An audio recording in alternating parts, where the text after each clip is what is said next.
नमस्कार दोस्तों, स्वागत है आपका हमारे YouTube चैनल आर के इंस्पीरिया में। आज हम आपके लिए नया टॉपिक लेकर आए हैं, श्रेणी क्रम व समांतर क्रम के अंकगणितीय प्रश्न या न्यूमेरिकल क्वेश्चन। तो इससे अगले वाले वीडियो में श्रेणी क्रम व समांतर क्रम से संबंधित बेसिक थ्योरी पढ़ा ली है, जिसका लिंक इस वीडियो के डिस्क्रिप्शन बॉक्स में दिया गया है। तो उस वीडियो को आप पूरा देख लेना ताकि ये न्यूमेरिकल करने में आपको आसानी हो। यह topic 10th board, 12th board, IIT JEE, NEET exam, NDA और अन्य कंपटीशन एग्ज़ाम के लिए भी बहुत ही महत्वपूर्ण टॉपिक है, इसलिए इस वीडियो को एंड तक पूरा ज़रूर देखें। तो यदि आपको इस वीडियो में किसी भी न्यूमेरिकल में डाउट होता है तो आप कमेंट सेक्शन में ज़रूर बताएं। तो इसी के साथ हम आज के क्वेश्चन की शुरुआत करते हैं। क्वेश्चन फर्स्ट है, 2 ओम, 4 ओम व 6 ओम के प्रतिरोध किसी परिपथ में श्रेणी क्रम में जुड़े हैं, तो इस संयोजन को एक 6 वोल्ट की बैटरी से जोड़ दिया जाता है, तो निम्न की गणना करें। हमें क्या क्या ज्ञात करना है। फर्स्ट है प्रत्येक प्रतिरोध में धारा, और सेकंड है प्रत्येक प्रतिरोध के सिरों पर विभवांतर। तो यहाँ पर इसका डायग्राम दे रखा है।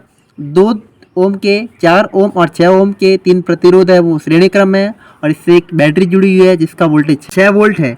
इसका हम सॉल्यूशन करते हैं। हम जानते हैं कि श्रेणी क्रम संयोजन में तुल्य प्रतिरोध निकालने का फॉर्मूला होता है, सभी प्रतिरोधों की सीधी जोड़ कर दी जाती है। तो हमारे यहाँ पर 3 प्रतिरोध दे रखे हैं, R1, R2 और R3। तो R तुल्य प्रतिरोध निकालने का सूत्र है R तुल्य प्रतिरोध बराबर R1 plus R2 plus R3। यहाँ पर हमें R1 का मान 2 ओम, R2 का मान 4 ओम और R3 का मान 6 ओम है। तो यहाँ से R टोटल या R तुल्य प्रतिरोध क्या आ जाएगा, 2 ओम प्लस 4 ओम प्लस 6 ओम। तो इनको तीनों को जोड़े तो यहाँ से हमें तुल्य प्रतिरोध श्रेणी क्रम में मिलता है, वो 12 ओम मिल जाता है। नेक्स्ट है प्रत्येक प्रतिरोध में धारा का मान। तो हम जानते हैं कि प्रत्येक प्रतिरोध में धारा का मान श्रेणी क्रम में समान होगा, इसलिए अब ओम के नियम से जानते हैं कि I बराबर V बटे R। तो यहाँ से V का मान है 6 वोल्ट और R का जो तुल्य प्रतिरोध आया है वो 12 ओम। तो 6/12 या 6/12 करते तो यहाँ से हमें I का मान 0.5 एम्पियर मिलता है। प्रत्येक प्रतिरोध के सिरों पर विभवांतर। तो 2 ओम के सिरों पर विभवांतर हमें निकालना है। 2 ओम के सिरों पर विभवांतर V1 क्या होगा।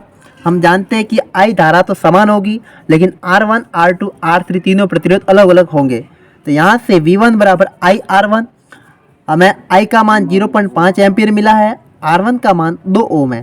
तो इन दोनों का गुणा करेंगे तो यहाँ से हमें V1 का मान मिलेगा 1 वोल्ट। तो 4 ओम के सिरों पर वोल्टेज V2, तो V2 बराबर हो जाएगा IR2। अब I का मान 0.5 एम्पियर और R2 का मान है वो 4 ओम है। तो 0.5 को 4 से गुणा करेंगे तो यहाँ से आ जाएगा 2 वोल्ट। इसी प्रकार से 6 ओम के सिरों पर विभवांतर V3, तो V3 बराबर IR3। I का मान 0.5 एम्पियर और R3 का मान है वो 6 ओम है। तो यहाँ से 0.5 को 6 से गुणा करेंगे तो यहाँ से आ जाएगा 3 वोल्ट। तो श्रेणी क्रम में अगर प्रतिरोध दे रखे हो तो इस तरह से धारा का मान, प्रतिरोध का मान और वोल्टेज का मान निकाला जाता है। यह है हमारा दूसरा सवाल। दे रखा है A और B के बीच में 3 प्रतिरोध दे रखे हैं। एक 7 ओम का प्रतिरोध है, एक 5 ओम का प्रतिरोध है और एक 20 ओम का प्रतिरोध है। तो A व B के बीच तुल्य प्रतिरोध कितना होगा। तो यहाँ पर हम जानते हैं कि ये तीनों प्रतिरोध श्रेणी क्रम में दे रखे हैं। तो तीनों प्रतिरोध जब श्रेणी क्रम में होते हैं तो इनका तुल्य प्रतिरोध निकालने का सूत्र होता है R1 plus R2 plus R3। अब यहाँ से तीनों का मान दे रखा 7 ओम, 5 ओम और 20 ओम। तो तीनों की जोड़ करें तो यहाँ से हमें आंसर मिलेगा 32 ओम। अतः यहाँ पर तुल्य प्रतिरोध हमें 32 ओम प्राप्त हुआ। नेक्स्ट क्वेश्चन नंबर 3 है। ये डायग्राम दे रखा है हमें। यहाँ पर चित्रानुसार 5 प्रतिरोधक जोड़े गए हैं। बिंदुओं A व C के मध्य तुल्य प्रतिरोध या इक्विवेलेंट रेजिस्टेंस ज्ञात कीजिए। तो यहाँ से हम देखते हैं A व C के बीच 10 ओम का प्रतिरोध है, A व B के बीच 9 ओम का प्रतिरोध है, B व C के बीच 5 ओम का प्रतिरोध है, A और D के बीच 3 ओम, इसी प्रकार D व C के बीच 7 ओम का प्रतिरोध है। तो इसका हम सॉल्यूशन करते हैं। तो यहाँ पर हम देखते हैं कि A व C के मध्य 3 भुजाएं, ए और सी इन दोनों के बीच में एक भुजा ये है ए बी सी, इसी तरह एक भुजा ये है ए सी, इसी प्रकार से एक भुजा है ए डी सी। ये आपस में ये दोनों श्रेणी क्रम में, ये इस दोनों की आपस में समांतर क्रम में, ये दोनों आपस श्रेणी क्रम है, तो ये तीनों आपस में समांतर क्रम में है। तो यहाँ से हम तुल्य प्रतिरोध निकालते हैं। भुजा ए बी सी में 9 ओम और 5 ओम के प्रतिरोध आपस में श्रेणी क्रम में है, अतः इनका तुल्य प्रतिरोध हम निकालते हैं, वो है आर डैश। आर डैश बराबर क्या आ जाएगा 9 ओम प्लस 5 ओम। तो यहाँ से 9 और 5 को जोड़ते हैं तो यहाँ से आर डैश प्रतिरोध है वो 14 ओम का मिलेगा। नेक्स्ट है इसी प्रकार भुजा ए डी और सी में, तो यहाँ से हम देखते हैं कि 3 ओम और 7 ओम के प्रतिरोध दोनों आपस में श्रेणी क्रम में है, तो इन दोनों का तुल्य प्रतिरोध होगा आर डबल डैश। तो 3 प्लस 7 ओम, तो दोनों को जोड़ते तो यहाँ से हमें 10 ओम प्रतिरोध मिलता है। इसी प्रकार अब हम देखते हैं अब ए व सी के मध्य तुल्य प्रतिरोध। तो इस सर्किट को जब हम सॉल्व करते हैं तो यहाँ से हमें इन दोनों का प्रतिरोध का तुल्य प्रतिरोध ये आ जाता है, इन दोनों का तुल्य प्रतिरोध ये आ जाता है और बीच वाला प्रतिरोध ऐसे का ऐसे। अब ये तीनों प्रतिरोध आपस में समांतर क्रम में है, तो समांतर क्रम में तुल्य प्रतिरोध निकालने का सूत्र होता है वो 1/r बराबर 1/r डैश। सेकेंड वाला प्रतिरोध है 1/10 और थर्ड वाला प्रतिरोध है वो 1/r डबल डैश। तो यहाँ से हम 1/r डैश का मान 14 ओम है और 1/r डबल डैश का मान 10 ओम है, तो हम वैल्यू रखते हैं 1/r बराबर 1/14 प्लस 1/10 प्लस 1/10। तो यहाँ से हम एलसीएम ले लेते हैं, तो 70 एलसीएम आ जाएगा। 14 पंजे 70, यहाँ से 5 आ जाएंगे, 10 7 70, यहाँ से 7 आ जाएंगे, यहाँ से 10 7 70, यहाँ से 7 एकम 7 आ जाएगा।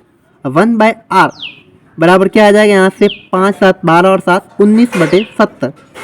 तो हम लास्ट में समांतर क्रम में तुल्य प्रतिरोध निकालने के लिए हम इसका व्युत्क्रम या उल्टा कर देते। तो यहाँ से r बराबर क्या आ जाएगा 70/19। जब इसको हम सॉल्व करेंगे तो यहाँ से हमें r का मान या तुल्य प्रतिरोध का मान जो कि ए व सी के मध्य है वो हमें 3.684 ओम मिलेगा। ये हमारा इस सवाल का आंसर है। अब हमारा नेक्स्ट क्वेश्चन नंबर 4 है। एक सर्किट या परिपथ दे रखा है, R1 प्रतिरोध है 2 ओम, इसी प्रकार से आगे R2, R3 और R4 प्रतिरोध दे रखे हैं। तो यहाँ से हम देखते हैं कि ये वाला प्रतिरोध और ये वाले प्रतिरोध ये तो श्रेणी क्रम में, लेकिन ये आपस में दोनों समांतर क्रम में है। तो इस चित्र को सॉल्व करते हैं सर्किट को। चित्र में हमें देखते हैं कि R2 व R3 प्रतिरोध समांतर क्रम में या पैरेलल कॉम्बिनेशन में है। तो इसका सॉल्यूशन क्या होगा, तुल्य प्रतिरोध बराबर, इसको हम R डैश ले लेते हैं। R डैश क्या होता है, जब दो प्रतिरोध अगर समांतर क्रम में दे रखे होते हैं तो हम इनको डायरेक्ट भी निकाल सकते हैं। क्या करना, हमें जो प्रतिरोध दे रखे हैं उन दोनों का आपस में गुणा करें, R2 × R3 बटे इन दोनों प्रतिरोधों की जोड़ कर देते हैं। तो R2 × R3 बटे R2 + R3। यहाँ से हमारे पास R2 की वैल्यू 4 ओम है, R3 की वैल्यू भी 4 ओम है। तो 4 × 4 डिवाइड बाय 4 + 4, 4 × 4 करते तो यहाँ से आ जाएगा 16 और यहाँ से आ जाएगा हमारे 8। तो 16 में जब 8 का भाग देंगे तो यहाँ से हमें R डैश या तुल्य प्रतिरोध है वो 2 ओम मिल जाएगा। अब यहाँ से हम देखते हैं कि R1 2 ओम दे रखा है। इस सर्किट को जब सॉल्व किया तो इसका एक तुल्य प्रतिरोध हमें मिला वो R डैश, वो आ जाएगा हमारे यहाँ पर 2 ओम। और R4 जो रेजिस्टेंस है 4 ओम, वो ऐसे कैसे दे रखा है। अब हम देखते हैं कि ए व बी के मध्य जो तीनों प्रतिरोध है R1, R डैश और R4, ये तीनों आपस में श्रेणी क्रम में। तो श्रेणी क्रम में हम जानते हैं कि तुल्य प्रतिरोध निकालने का सूत्र होता है वो सभी प्रतिरोधों की सीधी जोड़ कर दी जाती है। तो यहाँ से टोटल या R तुल्य प्रतिरोध क्या आ जाएगा, R1 + R डैश + R4। तो यहाँ से R1 का मान 2 ओम है, R डैश का मान भी 2 ओम है और R4 का मान 4 ओम है। तो इन सबको जोड़ेंगे तो यहाँ से हमें आंसर मिलेगा वो R तुल्य प्रतिरोध ए व बी सिरों के मध्य वो कितना आ जाएगा, 8 ओम आ जाएगा। अब हमारा अगला और लास्ट क्वेश्चन नंबर 5 है। एक सर्किट या परिपथ दे रखा है जिसमें R1, R2, R3 और R4 4 प्रतिरोध दे रखे हैं। तो दिए गए परिपथ में ए व बी के मध्य तुल्य प्रतिरोध ज्ञात कीजिए। इस पॉइंट ए और बी के बीच में टोटल तुल्य प्रतिरोध या इक्विवेलेंट रेजिस्टेंस का मान हमें निकालना है। तो इसका सॉल्यूशन हम कुछ इस प्रकार से करते हैं। हम देखते हैं कि यहाँ पर R1 और R2 का सीक्वेंस देखते हैं। इन दोनों का सिरे आपस में जुड़ रहे हैं, इसी प्रकार इन दोनों के सिरे आपस में जुड़ रहे हैं। तो ये दोनों हमारे समांतर क्रम में हैं। तो R1 और R2 समांतर क्रम में है, तो इनका तुल्य प्रतिरोध क्या होगा, 1/R डैश ले लेते हैं। तो 1/R डैश क्या होता है, 1/R1 प्लस 1/R2। यहाँ से 1/R1 का मान 8 ओम है और 1/R2, तो R2 का मान भी 8 ओम है। तो यहाँ से जैसे हमने मान रखा, यहाँ से दोनों का एलसीएम आ जाएगा 8, और जब इसको सॉल्व करते हैं तो 2/8 आ जाता है। 2/8 को काटते हैं तो यहाँ से हमें 1/4 मिलता है, और 1/R डैश 1/4 ओम है। तो R डैश का मान निकालने के लिए हम इसको व्युत्क्रम या उल्टा कर देते, तो R डैश का मान 4 ओम हमें यहाँ से मिल जाएगा। तो इन दोनों का तुल्य प्रतिरोध आ गया हमारे पास 4 ओम। अब हमारे पास एक ये आ गया, एक ये और एक ये, 3 प्रतिरोध है। तो अब भुजा ए सी बी का तुल्य प्रतिरोध R डबल डैश, इसको नाम दे देते हैं। तो ये दोनों आप यहाँ से जो तुल्य प्रतिरोध आया जिसका मान है 4 ओम और ये 4 ओम, तो ये आपस में दोनों श्रेणी क्रम में, क्योंकि इनके सेकंड सिरा और फर्स्ट वाला सिरा मिल रहा है, लेकिन ये आपस में कहीं बीच में कनेक्ट नहीं हो रहा है, तो ये श्रेणी क्रम में। तो R डबल डैश क्या होगा, R डैश प्लस R4। तो R डैश का मान 4 ओम है और R4 का मान भी 4 ओम। तो यहाँ से हमें R डबल डैश जो तुल्य प्रतिरोध मिलेगा ACB का, वो 8 ओम मिल जाएगा। अब A व B के बीच में तुल्य प्रतिरोध, तो यहाँ से हमें इन दोनों का तुल्य प्रतिरोध भी मिल गया, ये आ गया 8 ओम। अब रहे प्रतिरोध 2, एक तो ये वाला और एक ये वाला प्रतिरोध। अब ये प्रतिरोध आपस में दोनों क्या है, समांतर क्रम में है। तो A व B के मध्य तुल्य प्रतिरोध 1/R हमने लिया है। तो 1/R क्या आ जाएगा, 1/R double dash plus 1/R3। तो यहाँ से 1/R डबल डैश का मान 8 ओम है, और 1/R3, तो R3 का मान यहाँ से हमें 12 ओम है। तो जब इसको एलसीएम ले लेते तो 8 और 12 का 24 आ जाएगा, और 8 का भाग 24 में देते तो यहाँ से 3 और 3 एकम 3, 12 का भाग 24 में 2 बार जाता है, 2 को 1 से करते तो 2 एकम 2, 3 प्लस 2 5/24। तो 1/R तुल्य प्रतिरोध है वो 5/24 है। तो जब R निकालना था हम इसको उल्टा कर देते, तो यहाँ से R बराबर आ जाएगा 24/5, और 24 में जब 5 का भाग दिया जाता तो यहाँ से हमें जो आंसर मिलेगा वो आएगा 4.8 ओम। ये है हमारा टोटल रेजिस्टेंस या इक्विवेलेंट रेजिस्टेंस या तुल्य प्रतिरोध। यदि ये न्यूमेरिकल क्वेश्चन या सवाल आपको समझ में आए हो तो हमारे वीडियो को लाइक करें, ज़्यादा से ज़्यादा लोगों में शेयर करें, और हमारे चैनल आरके इंस्पीरिया को सब्सक्राइब करें, और बेल आइकन को प्रेस करना ना भूलें, ताकि आने वाले वीडियो की नोटिफिकेशन आपको समय समय पर मिलती रहे। धन्यवाद। तो मिलते हैं नेक्स्ट वीडियो में नए टॉपिक के साथ, तब तक के लिए